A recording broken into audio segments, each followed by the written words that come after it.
নমস্কার, বাংলা বাজারে সবাইকে স্বাগত। আমি অনিকেত চট্টোপাধ্যায়। শুরু করছি আমাদের অনুষ্ঠান মতামত। শুরুতেই বলি আবার, বাংলা বাজার সাবস্ক্রাইব করুন, শেয়ার করুন, লাইক করুন, আর বেল বাটনটা প্রেস করলে আপনাদের কাছে সমস্ত অনুষ্ঠানের নোটিফিকেশন পৌঁছে যাবে। শুরু করছি মতামত। আজকের শীর্ষক, লজিক্যাল ডিসক্রিপেন্সির নামে মুসলমান মানুষজনের নাম কাটা হচ্ছে।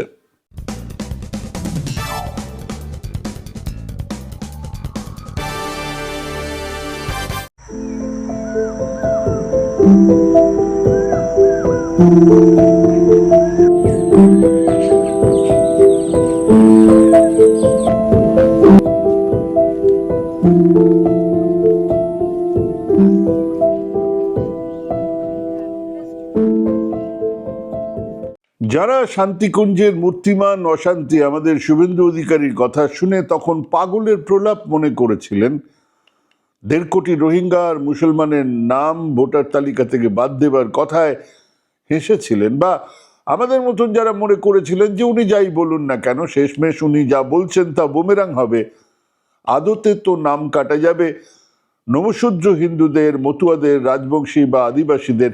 এটাও বলেছিলাম যে বেশ কিছু হিন্দিভাষী মানুষজনের ভোট কাটা যাবে। তারা এই এসআইআর এর প্রথম খসড়ার পরে নিজেরা নিজেদের পিঠ চাপড়েছিলাম। হ্যাঁ, সেই সময় পর্যন্ত হিসেব বলছিল যে আমরা যেরকমটা ধারণা করেছিলাম সেরকম ভাবেই অত্যন্ত দুঃখজনকভাবে কাটা যাচ্ছে মতুয়াদের নাম, রাজবংশী বা আদিবাসীদের নাম, কলকাতায় হিন্দি ভাষাভাষী কিছু মানুষজনের নাম। হ্যাঁ, যখন প্রথম 58 লক্ষ বা 59 লক্ষ মানুষের বাদ পড়ার কথা বলা হলো তখন হিসেব এটাই আমরা দেখেছিলাম। কিন্তু তারপরে লজিক্যাল ডিসক্রিপেন্সি বলে এক অদ্ভুত ব্যাপার এসে হাজির হলো, যা এর আগে এসআইআর এ কোথাও হয়নি, অন্য কোনো রাজ্যতেও হয়নি। এবং সব হিসেব গুলিয়ে দিয়ে একেবারে শুভেন্দু অধিকারীর এজেন্ডা নিয়ে কাজ শুরু করে দিল নির্বাচন কমিশন। না, রোহিঙ্গা আর পাবে কোথায়? টার্গেট একেবারে সোজা, ঠিক যেমন করে অসমের অসভ্য বর্বর নোংরা মুখ্যমন্ত্রী হিমন্ত বিশ্ব শর্মা বন্দুকের সামনে রেখেছেন মুসলমান মানুষজনকে, তেমনিভাবেই মুসলমান ভোটারেরাই আপাতত নির্বাচন কমিশনের টার্গেট। আসুন আপাতত এই এসআইআর তার তাণ্ডব নৃত্যটাকে একটু বোঝার চেষ্টা করি। খুব ছোট আর অত্যন্ত সাধারণ কারণেও মানুষকে ঘরবাড়ি ছেড়ে কাজ কামাই করে নির্বাচন কমিশনের অস্থায়ী শিবিরে গিয়ে ঘন্টার পর ঘন্টা লাইনে দাঁড়িয়ে থাকতে হচ্ছে। অভিযোগ উঠছে যে এই বিশাল কর্মযজ্ঞের আড়ালে আসলে প্রায় 1.5 কোটি মানুষের ভোটাধিকার কেড়ে নেবার এক সুপরিকল্পিত ছক কষা হয়েছে। আগে আসুন আবার বুঝি যে এসআইআর খায় না মাথায় দেয়। এসআইআর আসলে কি আর কেন এটা এই মুহূর্তে বাংলায় এক ভয়ঙ্কর চেহারা নিচ্ছে। এমনিতে এটা একটা প্রক্রিয়া যা দিয়ে এক রাজ্যের পুরো ভোটার তালিকাকে নতুন করে তৈরি বা সংশোধন করার কথা বলা হয়েছে। সাধারণভাবে এটা প্রতি নির্বাচন আগে করা হয়। ইনফ্যাক্ট আগে কখনো হয়নি, মানে এসআইআর হয়নি, সংশোধন বারবার প্রত্যেক বছরই করা হয়, বা কখনো কখনো একটা সময় ধরে নিবিড় সংশোধনও করা হয়। কিন্তু এইভাবে স্পেশাল এসআইআর যেটাকে বলা হচ্ছে সেটা কখনো হয়নি। ইলেকশন কমিশনের হ্যান্ডবুকেও দেশ জুড়ে বা রাজ্য জুড়ে এসআইআর করার কোনো এখতিয়ার ইলেকশন কমিশনের নেই। কিন্তু বিহারে এটা শুরু করা হলো। বলা হচ্ছে ওটা ছিল টেস্ট কেস, আর তারপরেই পশ্চিমবঙ্গে এই দ্বিতীয় দফার সংশোধন শুরু হতেই শুরু হয়ে গেল চরম বিশৃঙ্খলা। নগরায়ন, মানুষের স্থানান্তর, মৃত ভোটারদের নাম বাদ দেওয়া খুব সাধারণ ব্যাপার, কিন্তু তা নিয়ে তো বিতর্ক নয়। মূলত পশ্চিমবঙ্গের জন্য যে অ্যালগরিদম বা কম্পিউটার প্রোগ্রাম ব্যবহার করা হচ্ছে তা নিয়েই তৈরি হচ্ছে সবচেয়ে বড় বিতর্ক। ম্যাপিং আর আনম্যাপড, এই দুটো শব্দের মারপ্যাচে সাধারণ মানুষকে দিশাহারা করে দেওয়া হচ্ছে। যে ভোটাররা নিজেদের নাম 2002 সালের ভোটার তালিকার সঙ্গে যুক্ত করতে পারছেন না তাদের আনম্যাপ বলে চিহ্নিত করা হচ্ছে, আর যাদের নাম কোনোভাবেই পাওয়া যাচ্ছে, মানে কোনোভাবে পাওয়া যাচ্ছে, তাদের গায়ে আবার সাটিয়ে দেওয়া হচ্ছে লজিক্যাল ডিসক্রিপেন্সির তক। মানে এবার কি করবি কর। সাধারণ মানুষের গলায় এক অদৃশ্য ফাঁস হলো এই লজিক্যাল ডিসক্রিপেন্সি। নির্বাচন কমিশন বলছে যে তাদের সফটওয়্যার নাকি কিছু এমন তথ্য খুঁজে পেয়েছে যা বাস্তবসম্মত নয়, মানে ওনাদের মনে হচ্ছে। কিন্তু তথাকথিত এই অসঙ্গতিগুলো কি কি? কমিশন 5টা প্রধান বিভাগ তৈরি করেছে। প্রথমত প্রোজেনি 6, মানে যদি কোনো ভোটারের 6 জনের বেশি সন্তান থাকে, তবে তাকে তার গোষ্ঠীর সবাইকে সন্দেহের তালিকায় ফেলা হচ্ছে। দ্বিতীয়ত, মা বাবার সাথে সন্তানের বয়সের পার্থক্য যদি 15 বছরের কম হয় তাহলে মা বাবা সন্তান সবাই লাইনে দাঁড়াও। তৃতীয়ত, যদি এই বয়সের পার্থক্য 50 বছরের বেশি হয় তাহলে সবাই চলে এসো। চতুর্থত, দাদু বা ঠাকুমার সাথে নাতি বা নাতনির সাথে পার্থক্য যদি 40 বছরের কম হয় হাজিরা দাও, নোটিশ যাচ্ছে। কথা আগেও বলেছিলাম। মৃত দাদুর নামেও নোটিশ যাচ্ছে। আর পঞ্চমত, বাবার বা আত্মীয়ের নামের বানানে কোনো অমিল থাকলে, মুখার্জি মুখোপাধ্যায় হলেই কেলো, হাসবেন না, বাজার নয়, চাকরি নয়, এমনকি খাবার, বাসস্থান, শিক্ষা, স্বাস্থ্য নয়, আপাতত চিন্তা এসআইআর এর নোটিশ। নামের বানানে ভুল বা সঠিক জন্ম তারিখ না থাকা কোনো অস্বাভাবিক ঘটনা নয়, কিন্তু কমিশনের ডিজিটাল সফটওয়্যার এই মানবিক ভুলগুলোকে সরাসরি অসঙ্গতি, ডিসক্রিপেন্সি হিসেবে ধরছে। কমিশন সুপ্রিম কোর্টে জানিয়েছে যে কোনো কোনো ক্ষেত্রে একজন ভোটারের 100 বা 200 জন সন্তান রয়েছে বলে নথিতে দেখা যাচ্ছে, যা বিজ্ঞানের চোখে অসম্ভব। অথচ ওনারা একটু একটু নজর করলেই দেখতে পেতেন এগুলো আমাদের গ্রামগঞ্জে বহু ছোট ছোট গুরুদেব আছেন, বাবাজি আছেন, মাতাজি, যাদের উপরে মানুষের অগাধ বিশ্বাস। সেখানে তারা আশ্রম করে থাকেন, তারা হয়তো 100 জন 150 জন শিষ্য সেখানে আছেন, তাদের ওখানে গিয়েছে নাম লিখতে, সবাই তার বাবাজির নাম লিখিয়ে দিয়েছে বাবা হিসেবে। এগুলো দেখাই সম্ভব, এগুলো এমন কিছু বিরাট ব্যাপার নয়, এগুলো খুঁজলেই পাওয়া যায়। কিন্তু প্রশ্ন উঠছে এই ভুলগুলো করলো কারা? যারা ভোটার তারা তো করেনি, তারা বলেছে, তাদেরকে বলতে পারতো না না এই বাবার নাম দেওয়া যাবে না, তোমার বাবার নাম দাও। এখন সেই ভোটার তো করেনি। এর আগে যখন সরকারি কর্মীরা বাড়ি বাড়ি গিয়ে ভোটারদের তথ্য লিখে আনতেন তখন তারাই তো এই ভুলগুলো করেছেন। অথচ সেই ক্ল্যারিক্যাল ভুলের শাস্তি হিসেবে এখন সাধারণ মানুষকে রোদে পুড়ে সময় নষ্ট করে ঘন্টার পর ঘন্টা দাঁড়িয়ে থাকতে হচ্ছে অস্থায়ী শিবিরগুলোতে। আর এই তাণ্ডব নৃত্যে যে পরিমাণ মানুষকে চিহ্নিত করা হয়েছে তা শুনলে কেউ চমকে উঠবেন। প্রাথমিকভাবে 1,63,00,000 ভোটারের তথ্যে লজিক্যাল ডিসক্রিপেন্সি পাওয়া গিয়েছিল বলে জানানো হয়েছিল। পরবর্তীকালে যাচাইকরণের পরে এই সংখ্যাটা কমে 95 লক্ষে দাঁড়িয়েছে। এই 95 মানুষের মধ্যে প্রায় 51 লক্ষ মানুষের ক্ষেত্রে রয়েছে বাবার নামের অমিল। 23 লক্ষ মানুষের ক্ষেত্রে অভিযোগ উঠছে তাদের 6 জনের বেশি সন্তান রয়েছে। এছাড়া বাবা মার সাথে বয়সের অসম ব্যবধানের মামলা রয়েছে প্রায় 13 লক্ষ। এর বাইরে রয়েছে 58 লক্ষ মানুষের নাম বাদ যাওয়ার ঘটনা, যারা মৃত, ঘর পরিবর্তন করেছেন বা শুনানিতে অনুপস্থিত ছিলেন। তাদের ASDD, absent shifted dead duplicate ক্যাটাগরিতে ফেলে খসড়া তালিকা থেকে বাদ দেওয়া হয়েছে। এই ASDD, absent shifted dead duplicate, সবাই জেনে ফেলেছে। এর সাথে আরো 30 লক্ষ ভোটার রয়েছে যারা আনম্যাপড, মানে 2002 সালের ভোটারের তালিকার সাথে যাদের কোনো বংশগত যোগসূত্র খুঁজে পাওয়া যাচ্ছে না। সব মিলিয়ে বিশাল সংখ্যালঘু জনসংখ্যার উপরে যে খাড়া নেমে এসেছে তা একেবারে আমাদের বিরোধী দলনেতা শুভেন্দু অধিকারীর স্ক্রিপ্ট মেনে। শুনানিতে ডাক পাওয়া ভোটারদের 88% সংখ্যালঘু। সেই কেন্দ্রে অন্যান্য অংশের ভোটারদের মধ্যে পারিবারিক সূত্র ধরে অসঙ্গতি চিহ্ন বা লজিক্যাল ডিসক্রিপেন্সি হয়ে শুনানিতে মাত্র 13% ডাক পেয়েছে। ধরুন কলকাতার উপকণ্ঠে 60% সংখ্যালঘু ভোটারের বাস মেটিয়াবুরুজ বিধানসভা কেন্দ্রে। খসড়া ভোটার তালিকা প্রকাশের পরে সামনে এলো মৃত, স্থানান্তরিত, অনুপস্থিত এবং একাধিক জায়গায় নাম থাকার সূত্রে এই মেটিয়াবুরুজে বিধানসভায় বাদ গেছিল 58% সংখ্যালঘু মানুষ। একই ক্যাটাগরিতে বাদ যাওয়া অমুসলমান মানে জনগোষ্ঠীর নাম যে সংখ্যা সেটা ছিল 41%। 60% আছে, তাদের বেশি বাদ গেছে। 2002 সালে এ রাজ্যে শেষবার আয়োজিত নির্বাচন কমিশনের ভোটার তালিকার যে সংশোধন হয়েছিল সেখানে না থাকার ভোটারদের হার এই মেটিয়াবুরুজে সংখ্যালঘু জনতার মধ্যে 62%। আনম্যাপ ভোটার অমুসলমান কতজন? 37%। মেটিয়াবুরুজ সংখ্যালঘু ভোটারের শতকরা হার 65%।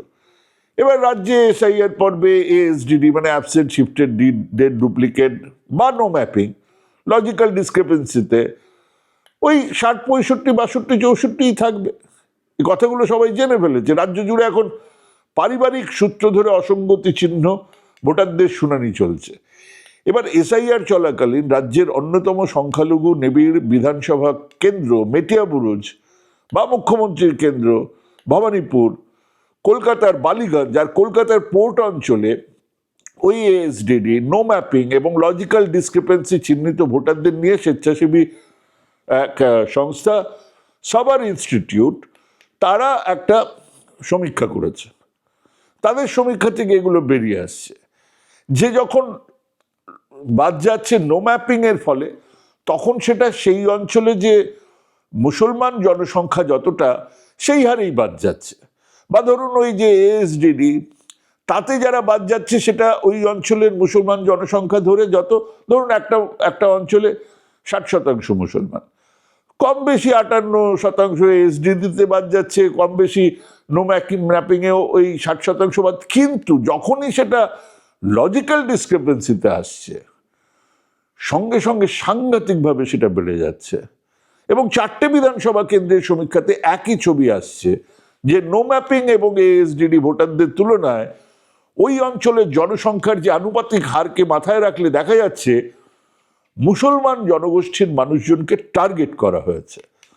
তাদেরই ব্যাপক হারে লজিক্যাল ডিসক্রিপেন্সির জন্য শুনানির ডাক পড়ছে। সাবার ইনস্টিটিউটের গবেষক অসীম চক্রবর্তী উনি বলছেন, মেটিয়াবুরুজের ভোটারদের মধ্যে 60 থেকে 65% সংখ্যালঘু মানুষ, ফলে খসড়া তালিকায় নাম না থাকা 58% কিংবা নো ম্যাপিংয়ে 62%, এটা খুব স্বাভাবিক, অস্বাভাবিক কিছু নয়। কিন্তু লজিক্যাল ডিসক্রিপেন্সির নাম করে সেখানে কতজনকে ডাকা হয়েছে? 88% সংখ্যালঘুদের। এটা তো হিসেবে মিলছে না এবং সেটা সন্দেহজনক। নির্বিচারে সংখ্যালঘুদের ডাক পাওয়া নিয়ে সমীক্ষা করতে গিয়ে গবেষকদের বিশ্বাস, যেভাবে সংখ্যালঘুদের ডাক পড়ছে তা দেখে এই হিসেব নিকে শুধুমাত্র এআই নির্ভরতার থেকে হচ্ছে না, মুসলমান নাম ভোটার তালিকা থেকে বাদ দেওয়ার জন্য একটা পক্ষপাত দুষ্ট একটা ম্যানমেড সফটওয়্যার তৈরি করে কম্পিউটারে ঢোকানো হয়েছে, যার ফলেই ঘটনা ঘটছে। সাবার ইনস্টিটিউট তাদের তরফে বলা হচ্ছে, কলকাতার অন্যতম হাই প্রোফাইল বিধানসভা কেন্দ্র ভবানীপুর, সেখানে কত সংখ্যালঘু? খুবই কম, 20 থেকে 22% সংখ্যালঘু ভোটার সেখানে আছেন। এবারে ভবানীপুর বিধানসভা কেন্দ্রে যে এত কম আছে, কিন্তু এখানেও একটা অদ্ভুত সমীক্ষা আসছে। 20% মুসলমান ভোটারের ভবানীপুর কেন্দ্রে খসড়া ভোটার তালিকায় প্রকাশ হলো। দেখা গেল এএসডিডিতে তাদের হার 22%। 20% সংখ্যালঘু আছে, 22% এএসডিডি, ঠিক আছে। এই কেন্দ্রে অমুসলমান ভোটারদের বাদ পড়ার যেটা নো ম্যাপিং, সেখানে ওই রকম। কিন্তু যখন নোটিশ আসছে তখন দেখা যাচ্ছে 74%। কি করে? এই যে লজিক্যাল ডিসক্রিপেন্সির নামে ভোটারদের কাছে শুনানির নোটিশ পৌঁছে দেওয়ার সময় হিসেবটা কিন্তু পুরো উল্টে যাচ্ছে। ভবানীপুরে কেন্দ্রে দেখা যাচ্ছে 51.81% ভোটারকে পারিবারিক সূত্র ধরে চিহ্নিত করে ডাক দেওয়া হচ্ছে। আচ্ছা, 20% যেখানে পপুলেশন, যেখানে এএসডিডি বা নো ম্যাপিংয়ে 20% এধার ওধার ডাক দেওয়া হচ্ছে, সেখানে যখন লজিক্যাল ডিসক্রিপেন্সির ধারে যাওয়া হলো দেখা যাচ্ছে 51% ডাক পেয়েছে। 100 জন ভোটারের মধ্যে 52 জন মুসলমান ভোটার লজিক্যাল ডিসক্রিপেন্সির জন্য শুনানিতে ডাক পাচ্ছে। এটা খুব উদ্বেগজনক বিষয়। 20% সংখ্যালঘু ভোটারের কেন্দ্রে এএসডিডি আনম্যাপ ভোটারের শতাংশের বাস্তব একটা ভিত্তি আছে, কিন্তু লজিক্যাল ডিসক্রিপেন্সির নামে শুধু সংখ্যালঘু ভোটারদের হয়রানি করা হচ্ছে বা বাদ দেওয়ার চেষ্টা করা হচ্ছে, সেগুলো সামনে আসছে। খসড়া তালিকা প্রকাশের পরে পদবিকে ভিত্তি করে কলকাতায় বাদ পড়া ভোটারদের মধ্যে ওনাদের গবেষণায়, সাবার ইনস্টিটিউটের গবেষণায় দেখা যাচ্ছে দাস পদবি ছিল 16.73%, সিং পদবি 12.11%, সাউ পদবি বাদ পড়েছে 7.82%, যাদব রাম পদবীর ভোটারদের বাদ পড়ার হার 4.84%, মোট হচ্ছে 32.23%। অন্যদিকে আলম পদবী মাত্র 3.12, খান পদবী মাত্র 3.75। তো বাংলাভাষী মুসলমানদের পদবী বাদ পড়া ভোটারের মধ্যে বাংলাভাষী যারা হিন্দু তাদের মধ্যে দে হচ্ছে 2.4%, ঘোষ হচ্ছে 3.81%। কিন্তু লজিক্যাল ডিসক্রিপেন্সির সময় ঠিক উল্টো ছবিটা চলে আসছে। নাম পদবি সমেত ছোটখাটো বিভ্রাতে যেগুলো হচ্ছে তাতে ভোটারদের শুনানিতে ডাকার শতাংশ বিচারে হয়রানিতে একমাত্র পড়তে হচ্ছে, মানে একমাত্র না, বিরাটভাবে পড়তে হচ্ছে সংখ্যালঘু মানুষ, তারাই টার্গেট। ভবানীপুর বিধানসভাতে পদবীর ভিত্তিতে নাম বাদ পড়ার তালিকায় শীর্ষে ছিল সিং, দাস, যাদব। অমুসলমান হিন্দিভাষী এই এলাকায় 3 পদবী মিলিয়ে ভোটার তালিকায় বাদ পড়ার সংখ্যা ছিল 39%। সেখানে মহিলাদের মধ্যে, সংখ্যালঘু মহিলাদের মধ্যে খাতুন, বেগম বাদ পড়ার শতাংশ ছিল 5.4 নয় 3.5%। কিন্তু যখন লজিক্যাল ডিসক্রিপেন্সির নাম করে পাঠানো হলো তখন খাতুন পদবীর মহিলাদের 14.1% ডাক পেয়ে গেছেন, বেগম পদবীর মহিলাদের 8% ডাক পেয়েছেন। একই ছবি দেখা যাচ্ছে বালিগঞ্জ কেন্দ্রেও। সেখানে সংখ্যালঘুদের এএসডিডিতে বাদ পড়ার পার্সেন্টেজ হলো 44%, ম্যাপিংয়ে 41%, লজিক্যাল ডিসক্রিপেন্সিতে নোটিশ পেলেন 77.5%। কলকাতা পোর্ট অঞ্চলে ওনাদের গবেষণা বলছে এএসডিডিতে বাদ যাচ্ছে 44%, নো ম্যাপিংয়ে বাদ যাচ্ছে 44.77%। আর এই কেন্দ্রে মুসলমান জনসংখ্যা কত? 50%। এবারে যখন লজিক্যাল ডিসক্রিপেন্সির কথা হলো তখন 81% সংখ্যালঘু মানুষকে নোটিশ পাঠানো হলো, আর 50% অমুসলমান সমানভাবে এএসডিডি নো ম্যাপিংয়ে তাদেরও আছে, লজিক্যাল ডিসক্রিপেন্সিতে তারা অনেক কম। খুব পরিষ্কার বোঝা যাচ্ছে যে দেশের এক জনগোষ্ঠী আজ রাষ্ট্রের এক শক্তিশালী অস্ত্রের সামনে অসহায় হয়ে পড়ছে। গোটা দেশের অন্য কোনো রাজ্যে লজিক্যাল ডিসক্রিপেন্সির নাম করে এই ধরনের শুনানির ব্যবস্থা এসআইআর এই পর্বে হয়নি। একমাত্র ব্যতিক্রম এই রাজ্য। একই সঙ্গে লজিক্যাল ডিসক্রিপেন্সির জন্য কমিশন জানিয়েছে বাবার সঙ্গে সন্তানের বয়সের ফারাক 15 বছরের কম, একজন লোক 6 জনের বেশি ভোটারকে লিঙ্ক করতে পারছে না, 45 বছর পার করা ভোটার পারিবারিক সূত্র ধরে লিঙ্ক করলে তাদেরকে শুনানিতে ডাকা হচ্ছে। সামান্য নামের গোলমাল হলেই ডাক পড়ছে শুনানিতে। নির্বিচারে এ রাজ্যের গ্রাম শহরের সংখ্যালঘু মানুষদের ডাকা হচ্ছে। যদি এরকম হতে যে এটা সমানভাবে চলতো, মানে ধরুন কিরম হওয়া উচিত সাধারণভাবে, একটা কেন্দ্রে যদি 20% মুসলমান থাকে তাহলে সেখানে লজিক্যাল ডিসক্রিপেন্সিতেও 20, 22, 23, 24% হবে, নো ম্যাপিংয়েও 20, 22% হবে। সেটাই স্বাভাবিক হওয়া উচিত। এবার 2-4টে কেন্দ্রে এরকম হতে পারে, সেটা ব্যতিক্রম হতে পারে, which again proves the rule।